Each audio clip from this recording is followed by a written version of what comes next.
ખગોળ વિજ્ઞાનને એટલે કે એસ્ટ્રોનોમી સાયન્સને સમજવાનો સરસ મજાનો પ્રયાસ કરીએ છીએ.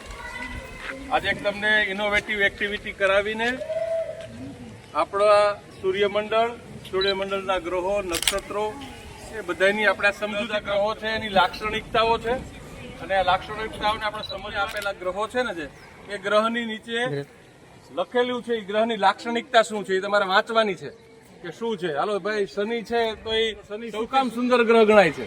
કોઈને ખબર છે? રિંગ છે એટલે બહુ સરસ દીકરી, તાળીથી બધાવો આ દીકરીને. એકચ્યુઅલી એને ફરતા વલયો છે. શનિ એટલે સુંદર દેખાય છે. એવી રીતે જુદા જુદા ગ્રહો છે. મંગળ ગ્રહ કેવો છે, આ બધું તમારે જો વત્તા રાશિઓ પણ તમને ખગોળશાસ્ત્રથી આત્મસાત કરવાનો વિષય છે. એટલે તમને રસ પણ પડે અને તમે સહેલાઈથી એસ્ટ્રોનોમીને સમજી શકો એટલા માટેની આ સરસ રમત છે. રમવી છે ને બધાને? બુધ આવી ગયો એકવાર. શુક્ર પછી આપણે જ્યાં રહીએ છીએ ત્યાં કોણ આવે? પૃથ્વી. ભારત માતા કી જય.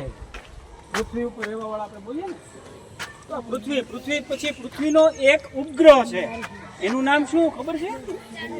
Very good. કોણ છે? ચંદ્ર નામ એવો ઉપગ્રહ છે. જો આનું ગુરુ કોણ છે? Very good. અહીંયા ગુરુ આવતો રહે. ગુરુ પછીનો ગ્રહ કોણ? ગોળ આમ ગોળ ફરવાનું. ગોળ ફેર. આ કઈ પ્રક્રિયા થઈ? ભ્રમણની પ્રક્રિયા થાય છે. ફરો.